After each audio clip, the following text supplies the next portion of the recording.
Yang mana sebelum ni kita dah selesai berkaitan dengan musyahadah dan muraqabah. Ini penghujung muraqabah lah. Nak habis dah. Dalam bab tu. Nak masuklah bab sebenarnya. Ya, betul.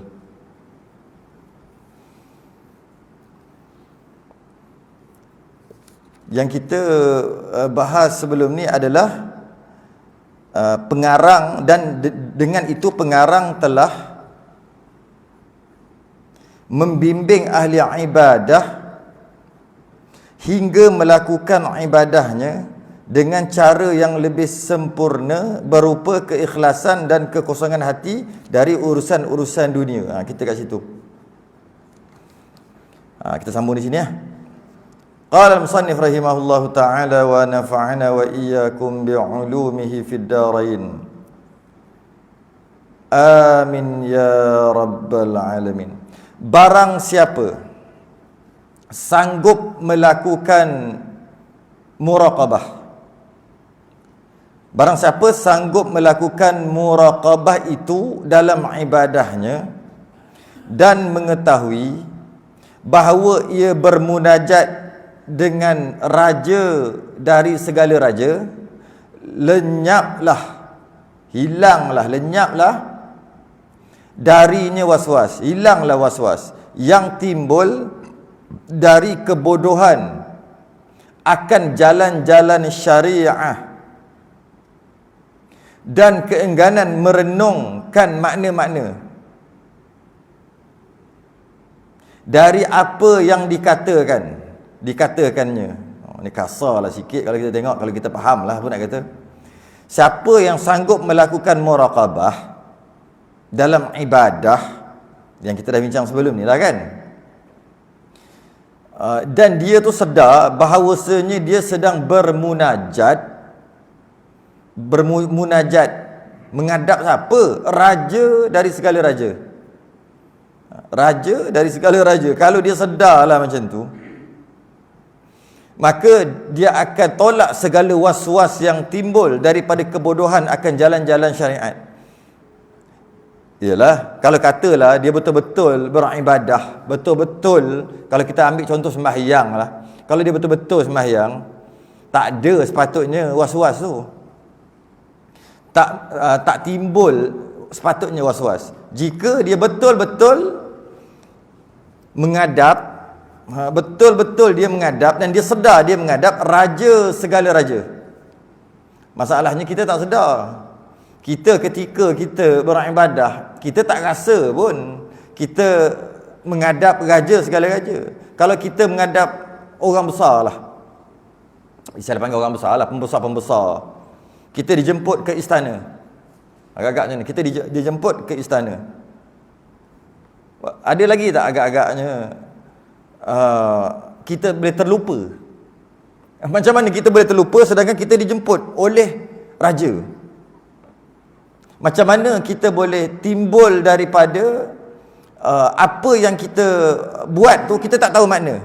Kita kena belajar segala, apa dia panggil, protokol lah. Protokol satu-satu. Derhaka, silap-silap boleh jadi derhaka. Jadi kita takkan buat sambil lewa. Itu baru raja. Dia kata di sini raja segala raja. Kalau raja segala raja, lagilah sepatutnya kena jaga sungguh-sungguh lagi. Sebab raja segala raja, apabila ibadahnya demikian, apabila dia menyedari bahawasanya ibadahnya demikian, dia menghadap raja segala raja, terbukalah makna-makna dari apa yang dikatakannya. Apa yang dia baca tu, dia renunglah makna. Kita renung makna ke tidak? Yang kita duk baca macam-macam tu, kita renung makna ke tidak? Kadang-kadang kita baca automatik, gerak mulut bergerak, baca benda tau. Sepatutnya kita kena sedarlah, sepatutnya apa yang kita baca tu. Dan kita akan baca dalam, contoh kita ambil solat kita, dalam solat kita, kita akan baca perkara yang sama. Berapa? Umur kita berapa? Umur 60-70 lah, umur Nabi lah. Kita punya target umur 60-70. Kalau lebih tu, untung lah. Kalau kurang, macam mana ajal? Tapi target kita, dia setiap orang mesti ada target. Nak mati umur berapa? Nak mati umur berapa? Target kita mati umur Nabi lah. Sebab nak umur Nabi kan. Jadi kenalah. Taklah nampak melampau. Aku target umur aku 100 tahun. Melampau. Kalau kita target umur Nabi 63, okey lah. Macam tiru Nabi. Tu target aja. Belum tentu jadi. Jadi kalau macam itulah gayanya, macam itulah keadaannya. Kita nak semayang ni, kita akan baca yang sama berkali-kali. Kalau kita mula semayang umur berapa? 15, 14, 13, 12 mula solat. Maknanya sampai 63. Kalau 13 sampai 63, 50 tahun tak? 50 tahun nak baca benda yang sama. Takkanlah makna pun tak tahu lagi. Apa yang kita subhana rabbiyal a'la, subhana rabbiyal azim, rabbighfirli warhamni wajburni warfa'ni warzuqni wahdini wa'afini wa'fu anni. Kunut, Allahumma hdini fi man hadait wa'afini fi man afait. Semualah bacaan yang takkan saya kata Allahu akbar tak reti makna, teruk sangat. Kan? Kama sallaita ala Ibrahim wa ala ali Ibrahim sampai habis. Doa ya muqallibal qulub, atau Allah maghfirli ma qaddamtu wa ma akhartu wa ma asrartu wa ma a'lantu wa ma asraf, yang kita baca sebelum salam. Apa lagi? Saya baca pendek-pendek tu. Malah Fatihah kita sendiri nak baca beribu kali ni. Kenalah tahu. Tu dia kata kat situ. Maka terbukalah maka merenung, maka dengan itu dia merenung makna-makna dari apa yang dia katakan. Bukan bercakap macam orang yang dia bercakap tapi dia tak tahu apa ni cakap. Orang gila je. Dia cakap dia tak tahu apa yang dia cakap. Apabila ibadahnya demikian, terbukalah baginya pengetahuan yang sulit. Kalaulah betul-betul dia beribadah tu dengan muraqabah, dengan faham makna, dan macam yang kita bincang sebelum ni berapa kali ni? 1, 2, 3, 4 kali dah ni. Kesimpulan dari semua sekali yang kita dah bincang 4 kali ni, bila kita ibadah dengan cara yang demikian, sama ada musyahadah ataupun muraqabah tu, terbukalah baginya pengetahuan yang sulit, yang sir. Kita dapat satu nikmat, satu nikmat yang digambarkan oleh setiap orang yang arif, orang arif billah. Maka terbukalah kita satu sir pengetahuan, atau mudah kata nikmat dalam sembahyang. Sembahyang ni adalah nikmat. Sembahyang ni adalah waktu yang rehat. Sembahyang ni adalah benda yang ringan, dia bukan perkara yang membebankan. Jika sembahyang kita ni beban bagi kita, kita tak selesai lagi. Kita tak selesai lagi persediaan untuk kita sembahyang sebenarnya. Sembahyang dia tak boleh jadi beban. Kalau katalah pukul 12.30 tengah hari, nak keluar, nak pergi beli, nak pergi mana, tak kisahlah, ada hal lah nak keluar. 12.30. Sekarang Zuhur 12.50 lebih. Ada lagi 20 minit. Kan? Ada lagi 20 minit. Nak Zuhur. Kita keluar tak 12.30? Tak keluar. Kita kata apa? Sembahyang dulu lah kot. Sembahyang dululah. Nanti senang. Mana sembahyang kita susah? Kita keluar dululah, nanti senang. Nak pergi buat kerja apa straight aja senang. Bila kata nanti senang, maknanya sembahyang bagi kita susah. Kalau sembahyang bagi kita senang, biarlah keluar pukul 12. Walaupun pukul 12.30 keluar sampai tengah jalan, Allah panggil, Allahu Akbar, singgah. Tak susah pun. Tapi kita tunggu, sanggup tunggu, duduk. Nampak dari satu segi baik, baguslah. Sembahyang dulu sebelum melakukan kerja yang lain. Satu segi bagus. Satu segi lagi tak bagus. Tak bagus dari sudut apa? Kita menganggap sembahyang kita tu beban.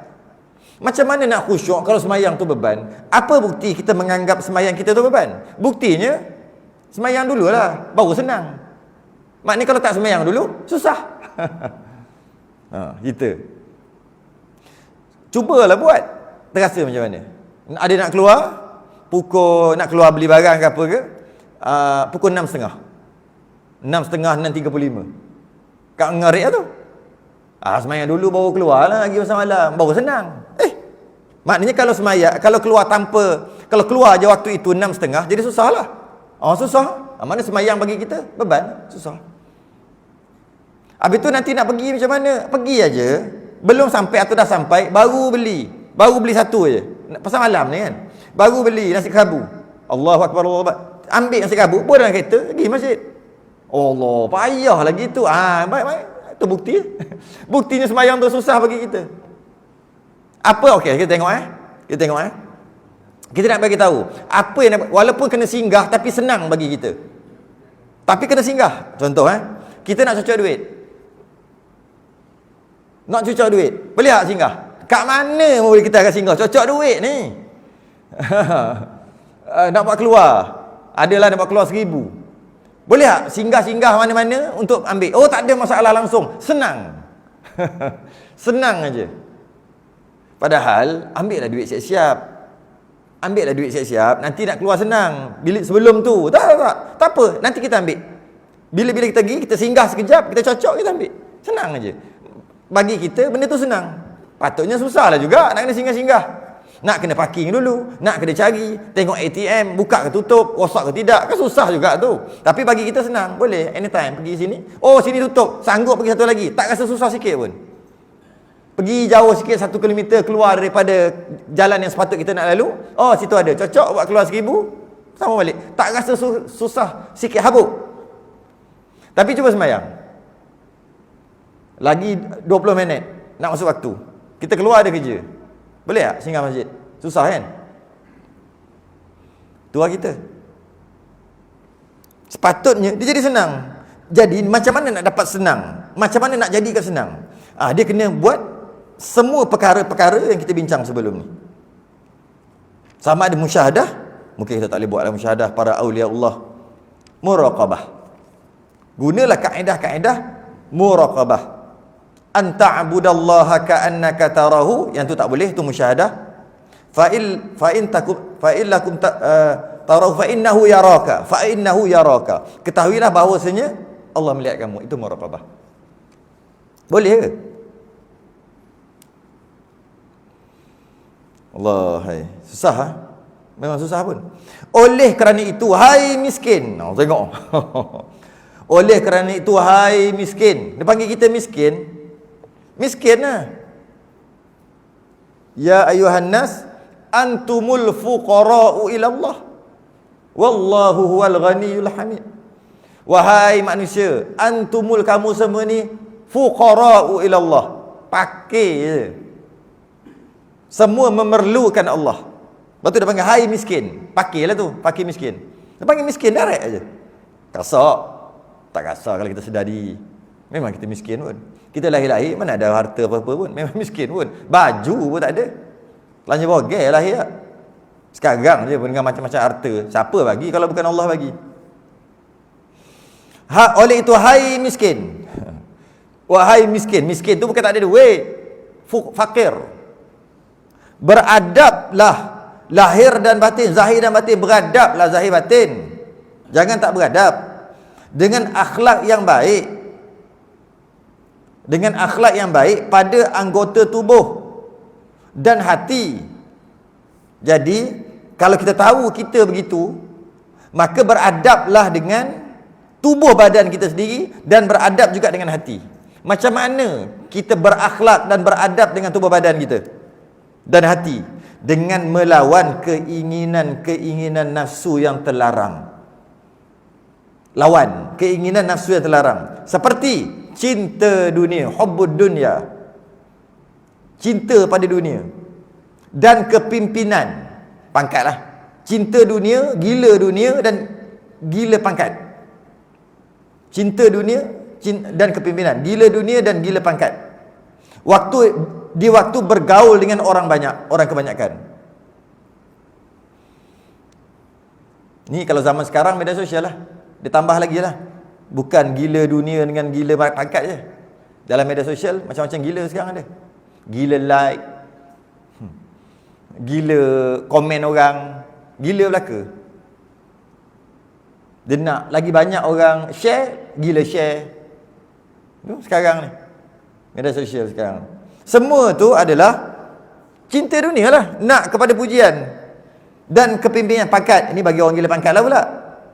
Di waktu bergaul dengan orang ramai, orang banyak, orang kebanyakan. Dan ketika engkau menyendiri di depan Allah, ketika di depan orang ramai, maka buang keinginan nafsu yang terlarang seperti cinta dunia dan kepimpinan. Di waktu engkau menyendiri di hadapan Allah pula, kamu sebagai hamba yang hina dan berdosa di hadapan Raja yang maha perkasa lagi maha penakluk. Masa menyendiri, malam-malam bangun tahajud, cubalah, tercuba pukul 3, pukul 4 bangun, cuba tahajud sebagai seorang hamba kepada Allah yang berdosa. Hamba yang berdosa. Tengok keluar air mata ke tidak? Tahulah keluar air mata ke tidak. Jika keluar air mata, maka hati kita masih lagi lembut. Kalau tak keluar air mata, masalah besar. Masalah besar. Orang yang mengingati dosa-dosanya, air mata tak keluar. Orang ni keras hati dia. Masalah hati ni, menyakit hati. Ada mazmumah dalam hati dia. Apabila malam-malam 3-4 pagi mengingati Allah, minta ampun dan mengingati dosa-dosa yang lepas, tapi air mata tak keluar, maka hati kita penuh dengan mazmumah, sifat-sifat yang tercela. Hati tu keras. Pelik pula, tengok Hindustan menangis pula. Sok-sek tengok 3 jam duduk tengok Hindustan. Hero nak mati, tapi ingat dosa-dosa sikit pun tak nangis. Sebab tu sebahagian ulama dia suruh kita pura-pura nangis kalau tak boleh nangis. Ni seorang-seorang jangan buat depan orang. Seorang-seorang, asal tak ingat dosa. Allah, ya Allah ampunlah dosa. Tak terasalah menyesal. Tak marilah. Teringat dosa pun tak mari. Ingat dosa tak mari rasa bersalah. Hati teruk tu, kotor sungguh tu. Kena banyak zikrullah, kena banyak zikir tu. Nak bagi cuci sikit hati tu. Tak boleh menangis, tak boleh nangis. Ulama kata pura-pura. Dia suruh tutup gini. Ni yang kami dapat lah daripada guru tarikat lah biasanya. Tutup gini. Biasanya tarikat lah. Tutup gini. Lepas tu nangis. Bukan nangis pura-pura. Nangis tu. Sebab apa? Nak ajar hati. Teruk sungguh lah mu ni dia lah. Sampai keingat dosa pun tak rasa apa. Cuba kita ingat balik. Kawan kita pinjam 2,500 tak bayar. Dah 3 tahun. Hati-hati tak? Masih lagi rasa pedih hati ni. Padahal tak tahulah. Memang tak ada harapan dah duit tu. Ingat tak? Masa sekolah dulu, kawan tu kena kat kita. Motor kita dia pancitkan ke basikal dia masih kecil-kecil dulu. Sakit itu masih terasa. Rasa pula orang buat kat kita. Dosa kita dulu-dulu kat Allah tak rasa. Kalau dia ada anak dia mungkin derhaka lah dekat dia. Dah lama dah. Teringat balik, rasa lagi. Dengan makhluk rasa sampai 7 keturunan apa? Rasa. Dengan makhluk. Tapi dengan Allah langsung tak rasa. Ingat balik dosa. Ingat dosa, tahu, sebutkan mulut ya Allah ampunlah dosa. Tapi rasa dekat hati langsung tak ada. Maka lah tutup gini. Biasa tarikat lah. Tutup gini nangis. Menangis tu pura-pura buat bunyi. Paksa. Tak boleh juga ambil minyak cakapak. Dia tak cakap minyak cakapak, saya yang cakap. Ambil sesuatu buah dalam mata, bagi pedih. Saya tak fikir apa yang pedih minyak cakapak lah. Lepas tu rabun. Tak, jangan letak betul-betul. Letak tepi-tepi ni. Ambil air mor ke, titik. Biar dia. Ajar hati kita, teruk sungguh lah mu ni. Ingat dosa pun tak rasa dosa. Ada orang masa time muda-muda lah, 50 ke bawah, 50 ke atas auto menangis. Ada orang kata gitu. Dia auto sebab faktor umur. Auto, tak ada masalah. Tak paksa pun, dia keluar sendiri je. Biasa 50 ke atas. Katalah 50 ke atas pun tak keluar je. Carilah air mor ke apa ke, tuanglah air, biar dia mengalir, biar terasa menangis walaupun tak menangis, supaya ajar hati kita. Atau Nganyi dekat diri sendiri. Teruk sungguh ni. Sampai nak menangis pun tak boleh. Dengan mengingatkan dosa-dosa. Tu, ulama ajar kita. Sebab apa? Sepatutnya ketika kita menyendiri di hadapan Allah, ketika kita menyendiri di hadapan Allah sebagai hamba yang hina dan berdosa, tiba-tiba tak rasa hina pula, tak rasa berdosa. Ajar sikit. Seorang ulama berkata, apabila engkau ingin melakukan sesuatu, ketahuilah bahawa Allah Subhanahu Wa Taala lebih dahulu hadir dan melihat. Bila kita nak buat sesuatu, ketahuilah bahawasanya Allah Taala macam mana nak cakap, telah dahulu hadir dan melihat. Mudah kata gini, Allah sentiasa mendengar dan melihat dan mengetahui apa yang kamu akan lakukan kalau kita nak buat sesuatu. Kalaulah macam tu kita dapat rasa, maka kita tak adalah buat yang mengarut. Tapi kena rasa. Sebab tu saya selalu sebut, dalam masalah ketuhanan, tauhid, kita hanya berpegang. Aqidah. Contohnya Allah itu wujud, qidam, baqa', mukhalafatuhu lil hawadith, qiyamu bi nafsi, wahdaniyah, qudrah, iradah, ilmu, hayat, sama', basar, kalam. Allah Maha melihat, Allah Maha berkata-kata. Itu je kita kena pegang. Kita tak boleh kata Allah tak nampak aku. Tak boleh. Akidah kita lari, rosak. Habis tu kita kata Allah Maha mengetahui, Allah Maha melihat, Allah Maha mendengar. Okey, itu dari sudut akidah. Dia tak perlu rasa, dia perlu pegang. Dia perlu pegang dekat hati, dia tak perlu rasa. Secara zahirnya kita tengok perkara ni boleh buat, perkara ni tak boleh buat dengan beradab luaran. Okey. Secara tasawufnya kita mestilah rasa. Rasa tu susah. Sentiasa merasai Allah hadir dan melihat. Sentiasa. Macam mana nak rasa? Tak payah Allah lah, malaikat pun kita tak rasa hadir. Ada tak malaikat sekarang? Sekarang ni ada tak? Mana tahu? Tahulah, agak-agak ada tak? Ya, bukti? Tak boleh bagi tahu bukti. Memanglah dalam tempat orang sembahyang malaikat boleh ada, malaikat suka majlis ilmu. Itu sekadar secara umum je malaikat suka, tapi tak ada bukti. Ada satu bukti yang memang confirm malaikat ada. Apa dia? Kiri kanan. Ni. Ke dia tak ada. Pergi mana? Pergi Kedah. Hilang kejap. Pergi Kedah. Tak ada. Sentiasa ada. Ma yalfidhu min qawlin illa ladaihi raqibun atid. Sentiasa ada untuk catat raqib atid. Rasa tak? Tu pun tak rasa. Macam manalah kita nak rasa Allah sentiasa melihat, mengetahui, mendengar. Malaikat kiri kanan yang garanti.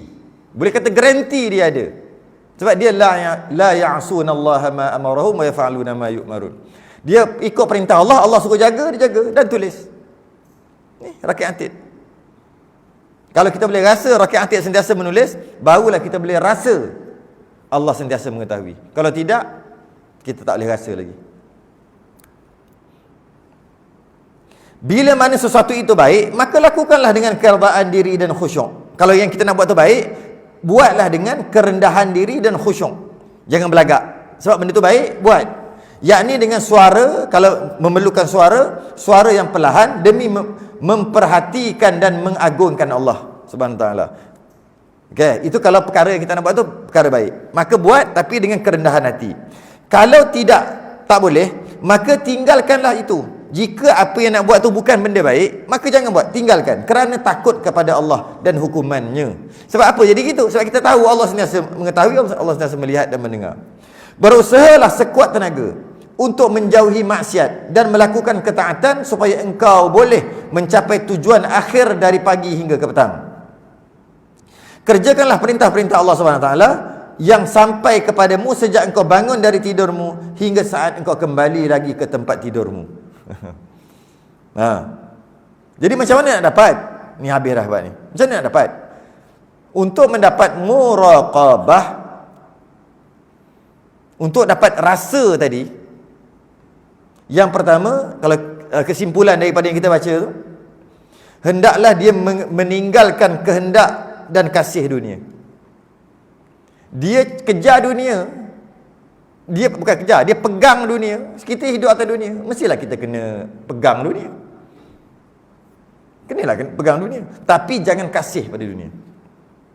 Jangan kasih pada dunia. Sekadar kita hidup atas dunia, mestilah kena ada dunia. Dunia ni letak dekat celah ketiak aje.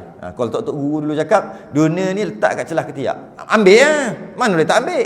Kita hidup atas dunia, bukan duduk kat syurga. Nak makan je ada depan mata, nak makan ada depan mata. Tak boleh. Sebab kita duduk atas dunia. Jadi macam mana? Letakkan dunia dekat ketiak. Kepit kat ketiak. Bila masa kita boleh lepas jatuh? Agama letak dekat atas kepala, junjung. Kita junjung atas kepala. Jadi dunia kita cari, kita cari. Tapi kita cari dunia kerana kita ni hidup atas dunia. Bukan kasih pada dunia. Jangan letak dunia tu dalam hati. Jangan letak dunia dalam hati. Letaklah akhirat dalam hati. Dunia hanya di tangan sahaja, ataupun di ketiak saja, kepit je dekat tangan tu. Kalaulah dunia tadi, dengan sebab dunia tadi menyebabkan akhirat terganggu, lepas cepat-cepat. Dan biasanya orang yang kejar akhirat, dunia kejar dia ke belakang. Orang yang kejar akhirat, dunia kejar dia ke belakang. Kena percayalah. Orang yang kejar dunia, akhirat meninggalkan dia. Kena percaya. Kalau percaya sungguh, buat je kan. Orang yang kejar akhirat, dunia akan kejar dia. Orang yang bergelumang dengan dunia, dia tak percaya. Dia sebut percaya kat mulut, tapi hati dia tak percaya. Saya mengalami sendiri. Orang mengalami, dia yakin sungguh lah. Biasanya orang yang senang untuk terima perkara ni adalah orang berniaga. Orang kerja makan gaji, dia susah sikit. Sebab setiap bulan dah ada dah gaji dah. Orang berniaga, dia tunggu orang datang. Dia tunggu orang beli. Jika kena lorong yang baik, kena cara yang baik, dia boleh nampak Allah, memang rezeki ni pada Allah lah, bukan usaha aku lah. Bukan usaha aku pun, Allah bagi rezeki. Cuma kalau orang makan gaji, dia susah sikit sebab setiap bulan dapat gaji, dia tak payah sikit dia nak ambil rasa tu. Orang yang berniaga tapi sembahyang, datang berjemaah, dia buat gitu. Dan sebelum tu dia berniaga tapi time sembahyang dia tak jemaah pun, dia sembahyang kat tepi kedai dia je. Dia boleh tengok perbezaan. Cuba try. Sembahyang masa waktu, sembahyang dekat dalam store ke dalam tempat-tempat dia sembahyang dekat kedai dia, sehari 5 kali. Sebab busy, ada kedai makan, contohlah kedai makan. Buat setahun macam tu, tengok collection. Kemudian pula azan aja tinggal, pergi sembahyang jemaah, suruh orang lain jaga. Okay? Dia pergi, dia supaya tokek lah, dia pergi. Cuba tengok, buat setahun, mesti ada beza. Sebab bila kita kejar akhirat, dunia akan kejar kita. Sampai kita kata, pergi kata kat dunia tu, serabuk lah. Aku bukan nak pun. Sampaikan kita terpaksa halau dunia. Sebab apa? Sebab bila kita kejar akhirat, kita ni satu perkara yang mulia. Dunia nak kemuliaan tu, itu yang dunia tu kejar. Hanya orang yang merasai, pernah melalui je, yakin benda ni. Kejarlah akhirat, dunia akan kejar kamu. Itu yang pertama. Yang kedua, tinggalkan apa yang disukai oleh nafsu untuk dapat muraqabah tadi. Yang pertama, dunia letak hanya di tangan, bukan di hati. Cari, tetap cari, tapi bukan letak dekat hati. Yang kedua, tinggalkan apa yang nafsu suka, ataupun kurangkan apa yang nafsu suka. Nafsu kita tak boleh buang, kita lah nafsu. Kita, nafsu-nafsu kita. Kalau bahasa Arab, nun fasin, nafs. Kalau nun fasin, nafs, maksudnya diri, kita lah.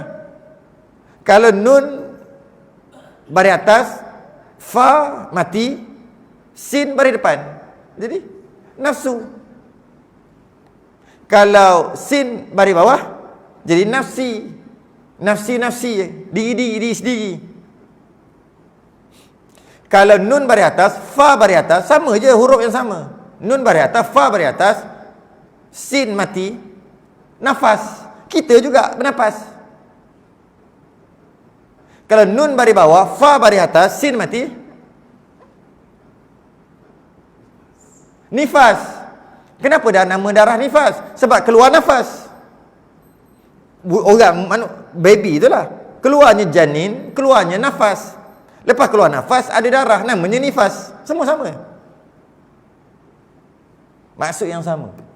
Jadi kita ni nafsu, kita lah nafsu. Malah dalam Quran kata ya ayyatuhan nafsul mutmainnah. Wahai jiwa yang tenang. Mana kita tak boleh lari daripada nafsu. Sebab ada nafsu ni lah boleh hidup ni. Tak ada nafsu tak boleh hidup. Hidup macam mana tak ada nafsu? Hidup macam mana? Nak makan boleh? Makan. Nafsu tak ada. Nafsu makan tak ada. Yang ada macam-macam makanan, macam-macam masakan sebab nafsu lah tu. Cuma kontrol. Nafsu tu perlu dikontrol. Jangan ikut nafsu. Kalau tak ada nafsu tak jadi. Tak ada nafsu. Yang ketiga, kalau untuk dapat musyahadah dengan muraqabah, tinggalkan panjang angan-angan. Tinggalkan panjang angan-angan. Kadang-kadang kita ni panjang angan-angan kita. Nanti begini. Yang keempat, berkekalan dalam zikir. Sentiasa mengingati Allah. Zikir boleh dekat mulut subhanallah, alhamdulillah, la ilaha illallah. Zikir boleh baca Quran, nama zikir juga. Zikir juga majlis ilmu. Zikir kadang-kadang berbunyi, kadang-kadang tak berbunyi. Zikir yang berbunyi yang muka mulut tu lah bunyi. Baca Quran pun dia panggil zikir. Berwirid pun dia panggil zikir. Kadang-kadang ia tak berbunyi. Zikir tu dekat hati, la ilaha illallah, la ilaha illallah dekat hati. Tak ada bunyi. Kadang-kadang tak ada bunyi juga, iaitu duduk dalam majlis ilmu. Seafdal zikir adalah duduk dalam majlis ilmu. Mana lagi besar pahala la ilaha illallah sejam dengan duduk majlis ilmu sejam. 70 kali ganda lebih besar fadilat duduk majlis ilmu. Walaupun tak buat apa, dengar. Kun aliman au muta'alliman au mustami'an. Nabi kata jadilah kamu orang yang aliman, orang mengajar, au muta'alliman, orang belajar, au mustami'an, atau orang mendengar. 3 martabat. Yang terbaik mengajar, yang nombor 2 belajar, yang nombor 3 mendengar, mustami'an. 3 baik. 3 ni jauh lebih baik daripada berzikir. Tapi kita lah, takkanlah kita ni kerja nak berzikir aja, penat juga. Takkanlah kerja nak baca ilmu puah. Dia jadi bosan juga. Takkan 24 jam kot. Sebab tu je, buatlah lain-lain. Tapi jangan tinggal yang fadilat besar. Buat fadilat besar, duduk dalam majlis ilmu, berapa yang kita larat? Berapa jam? 2 jam lah. Lepas tu pula, bukan tak boleh duduk dalam majlis, boleh, tapi tak larat kita benda yang sama. Jadi kita pun zikir, baca Quran sikit. Rugilah kalau tak duduk majlis ilmu. Sebab majlis ilmu adalah sebesar-besar zikir. Seafdal zikir adalah duduk majlis ilmu dalam 3 keadaan: mengajar, belajar atau mendengar. Wala takunil khamis. Ada satu lagi, au muhibban, atau orang yang menyukai 3 perkara ni, tapi dia tak mengajar, dia tak belajar dan dia tidak mendengar, tapi dia suka 3 golongan ni. Kalau ada orang mengajar, dia support. Kalau ada orang belajar, dia support. Kalau ada orang mendengar, dia support. Tapi dia sendiri tak datang. Itu nombor 4. Au muhibban. Dan Nabi kata wala takunil khamis, jangan jadi golongan kelima, fatahlik, celaka engkau. Iaitu keempat pun tak. Mengajar pun tak, belajar pun tak, mendengar pun tak, suka kepada orang mengajar, belajar dan mendengar pun tidak. Maknanya dia menyampah tengok orang belajar. Dia menyampah tengok orang mengajar, belajar dan mendengar. Orang macam ni Nabi kata fatahlik, celaka. Orang macam ni. Dan yang kelima adalah bersegera taubat. Ada buat salah je, taubat terus. Taubat terus. Dengan buat 5 perkara tadi, maka mudah kita untuk dapat muraqabah. Dan mudah-mudahan dapat musyahadah. Mudah-mudahan.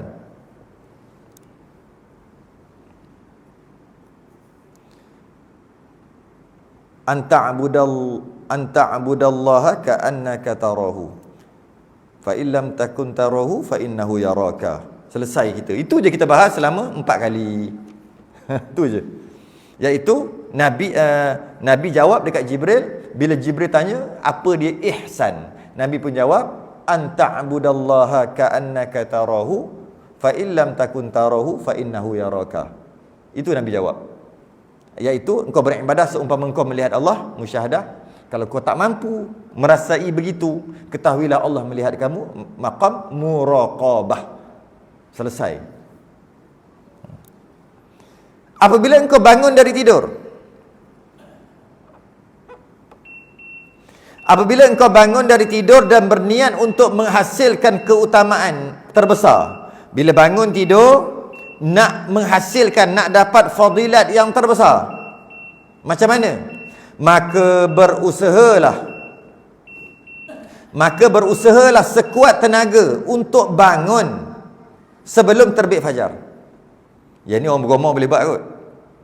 Kan? Dia umur 50 ke atas, dia automatik tak tidur, tak boleh macam dulu-dulu lah.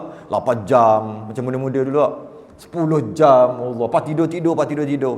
Oh, bila berumur ni saya tengok orang berumur, dia kata tak ada dah. Paling lama 4 jam tu pun puas dah. 4 jam tu puas dah. Nak kena bangun.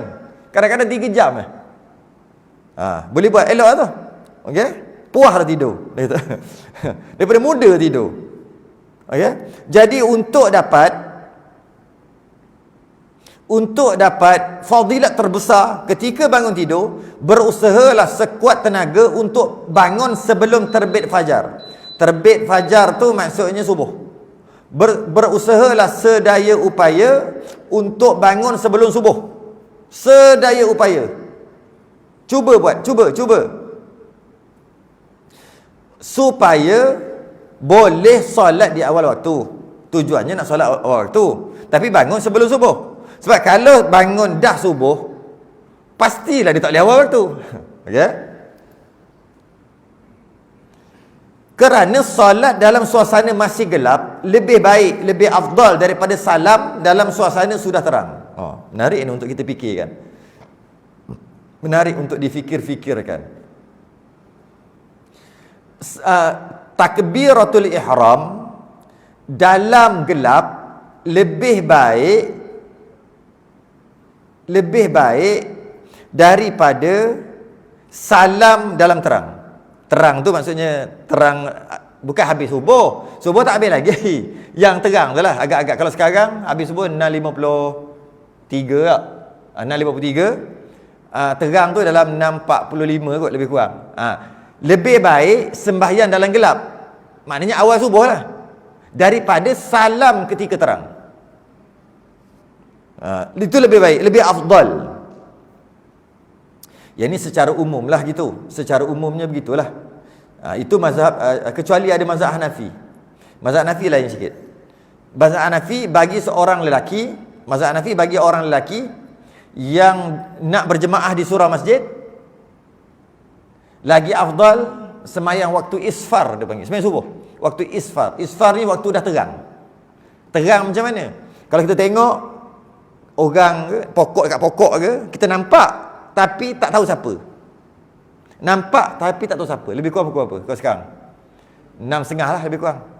6.30. Mazhab Hanafi lagi lambat solat subuh lagi bagus. Jadi tak termasuk dalam kes kita lah. Yang kes kita ni mazhab Syafi'i lah. Mazhab Syafi'i solat awal waktu. 5 waktu semua awal. Azan lebih kurang 5-10 minit solat. 15 minit paling lama solat. Semua. Zuhur, Asar, Maghrib, Isyak, Subuh semua sama. Okey? Tapi mazhab Hanafi dia special, dia lain sikit, dia tak sama. Dia kata lagi afdal, lagi lewat. Jangan sampai terkeluar waktu aja. Waktu isfar. Sebab apa? Tapi hanya untuk lelaki yang solat jemaah lah. Yang di rumah mazhab Hanafi pun afdal juga. Afdal pagi awal juga. Kenapa? Sebab mazhab Hanafi mana lagi besar pahala sembahyang ramai, berjemaah ramai akhir waktu. Akhir tu bukan sampai habis, masih lagi hujung-hujung lah, tapi masih lagi dalam waktu. Tapi ramai. Mana lagi besar pahala? Ujung waktu tapi ramai berbanding awal waktu tapi sikit. Kita ambil nombor lah. Ujung waktu 20 orang, awal waktu 12 orang. Mana lagi besar pahala? Ujung waktu pada mazhab Hanafi. Jadi kenapa dia kata tunggu waktu isfar, waktu kuning-kuning, waktu lagi mudah kata lagi setengah jam 20 minit nak habis subuh baru sembahyang? Kenapa? Pada mazhab Hanafi, kerana nak tunggu orang datang lah. Lagi lama, lagi lambat, lagi ramai orang datang. Itu kalau kat Malaysia tak boleh amal gitu kot. Memang tak datang lah. Yang awal tu je datang. Memang tak lah. Mungkin dekat Pakistan, India dia gitu. Dia pun mazhab Hanafi. Kat Malaysia tak lah. Kalau sampai 6, kalau sekarang 5, 6, 10. Kalau sekarang punya subuh lah. 6, 10, 6 suku lah paling lewat. 6 suku tak datang memang tak ada lah. 6 suku pun kan sudah lewat sangat dah. 6, 10 je kok. Sekarang kan awal kan. Itu sekarang. Okey. Apabila seorang mengerjakan solat pada awal waktu, bila seorang itu mengerjakan solat pada awal waktu dan masih dalam keadaan gelap, maka para malaikat malam hadir menyaksikan salatnya. Dan apabila salat itu lama disebabkan bacaan yang tartil hingga nampak cahaya, maka para malaikat siang hadir pula sambil menyaksikan salatnya. Yang pertama, malaikat yang bawa catatan dosa pahala kita, dia bawa naik, simpan di langit, simpan. Apa yang kita buat baik, kita buat jahat tu, simpan. Sehari 2 kali. Ada, dia panggil harian. Iaitu tukar shiftnya waktu petang satu, yang nak maghrib tu kan, waktu petang satu, dan waktu subuh sekali. Waktu tu tukar shift. Ketika waktu subuh, malaikat yang daripada semalam naik, bawa lah catatan tu. Malaikat yang baru akan turun untuk catat. Dan begitu juga ada malaikat yang ditugaskan hanya malam aja di dunia, di bumi. Dan ketika malam, ketika siang dia kena naik langit. Itu tugas dia, Allah bagi gitu. Ada yang terbalik. Dan terbalik. Maknanya ada yang duduk bumi, ada duduk langit, ada siang duduk. Jadi ketika waktu tu, waktu sembahyang subuh tadi, sembahyang subuh awal, mudah kata pukul 6 lah sekarang ni. Okey. Malaikat yang nak naik, baru nak naik, dia tengok. Oh, sembahyang. Dia disaksikan. Naik. Lepas tu pula, kita sembahyang pun lamalah sikit. Lepas tu kata bacaan tartil, janganlah cepat sangat. Tapi dia pun tak amal kat Malaysia. Sama juga. Lebih kurang apa? 10 minit je sembahyang kita. Patut sembahyang awal tu panjanglah sikit. Bacalah panjang sikit. Sampai dah terang-terang sikit dah. Waktu tu, ketika malaikat yang tu naik, malaikat ni turun. Malaikat siang. Malaikat tu turun, dia juga menyaksikan. Jadi kita ada ramai saksi malaikat menyaksikan kita sembahyang subuh. Kalau kita sembahyang akhir waktu, hanya malaikat siang je nampak. Malaikat yang turun tu lah, malaikat yang syih baru je nampak. Syih yang lama tak nampak. Sebagai saksi. Sebab tu kita sembahyang sunat, lepas kita sembahyang, kita sembahyang sunat, kenapa kita pindah-pindah? Perasan tak? Pindah situ, kenapa? Sembahyang kat situ je lah. Sebab kita nak bagi tempat kita sembahyang tu jadi saksi untuk kita. Lagi banyak saksi, lagi best. Kita nak menghadap Allah nanti, kita boleh, ini saksi aku. Lagi ramai saksi, lagi kita suka. Sebab tu kita pindah-pindah sembahyang. Tak ada satu tempat. Nak supaya tempat tu dia jadi saksi kita kat akhirat nanti. Sekarang ni disaksikan oleh malaikat. Oh, lagi hebatlah. Sebab itulah sembahyanglah awal waktu.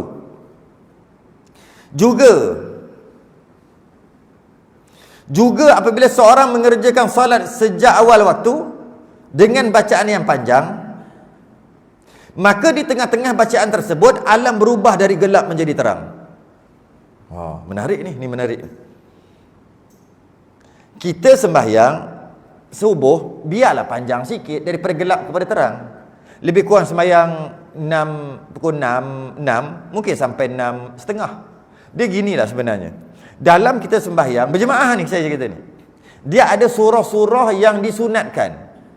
Surah-surah dipanggil 3 surah yang disunatkan. Dia panggil qisarul mufassal, awsatul mufassal, tiwalul mufassal. Ada 3. Qisarul mufassal, surah-surah pendek. Surah-surah pendek ni satu waktu je, iaitu maghrib. Lebih kurang pendek-pendek. Lebih kurang berapa ayat? Tak sampai 50 ke bawah. Iaitu daripada qul a'udzu birabbin nas naik sampai ke mana? Wadduha, naik lagi sikit. Itu je, pendek-pendek. Dia panggil qisarul mufassal. Sunat dibaca ketika maghrib. Dia panggil awsatul mufassal. Surah-surah pertengahan panjang. Daripada pertengahan tu lebih kurang lah. Kalau ayat dia 100 hingga 150 ayat. Pada sembahyang Isyak dan Asar. Isyak dan Asar disunatkan awsatul mufassal. Surah-surah yang pertengahan lebih kurang 100 hingga 150 ayat. Ada ke sebab gitu? Allah, 5 muka surat je pun, satu rakaat. Itu yang disunatkan. Okey. Jadi paling pendek maghrib. Okey? Paling pendek maghrib, wadduha ke bawah. Wadduha sampai qul a'udzu birabbin nas. Pendek maghrib. Zuhur bukan. Asar dengan Isyak pertengahan, 100 hingga 150 ayat. Ada satu lagi dipanggil tiwalul mufassal, surah-surah panjang. Dia disunatkan pada zuhur dan subuh, iaitu 250 hingga 300 ayat satu rakaat. Dua. Boleh ya?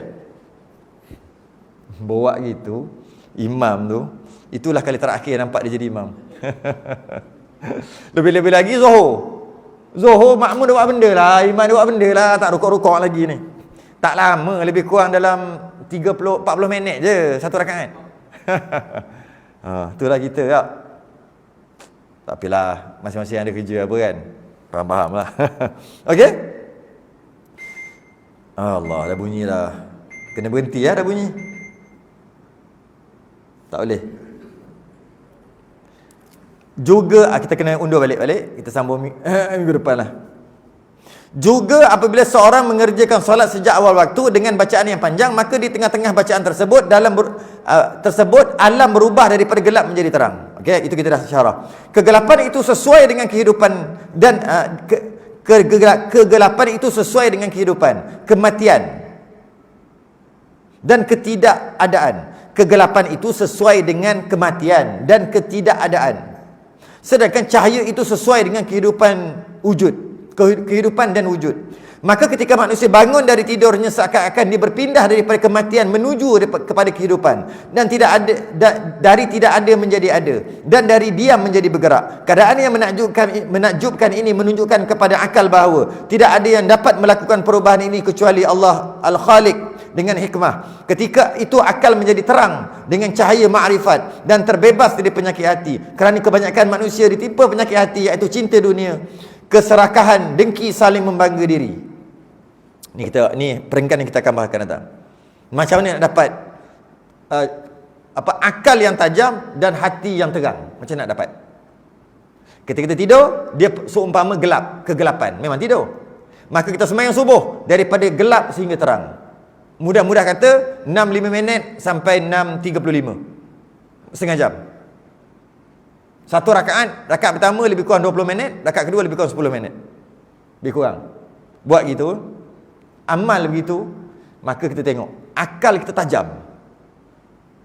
Sebab ketika sembahyang tu gelap jadi terang, tengah sembahyang tu gelap jadi terang. Zulumati ila nur, daripada kegelapan kepada terang, daripada jahil, gelap tu jahil, kepada nur, cahaya ilmu. Otak jadi tajam. Budak-budak suruh dia amal gitu. Budak-budak sekolah pandai terus. Tak percaya cuba lah. Rezeki gelap maksudnya sesak lah, asyik tak cukup. Terang maksudnya cukup.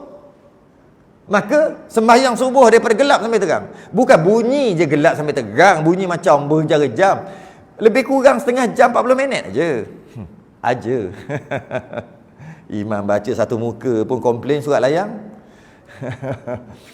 Cubalah buat, cuba. Kalau tak boleh buat di masjid surau tak sesuai. Kadang-kadang orang kerja kan, tambah sini dekat dengan gebeng orang kerja. Buat kat rumah. Bukan buat setiap hari pun, buat sekali-sekali, cubalah dulu. Nanti kita akan bahkan datang itulah. Iaitu kelebihan macam mana dapat, dan apakah kelebihan sembahyang subuh daripada gelap hingga terang. Tangguh dulu. Tasbih kafarah dan suratul subhanakallahumma hamdik.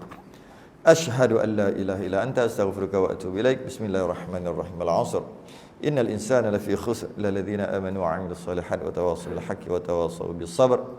Assalamualaikum warahmatullahi wabarakatuh.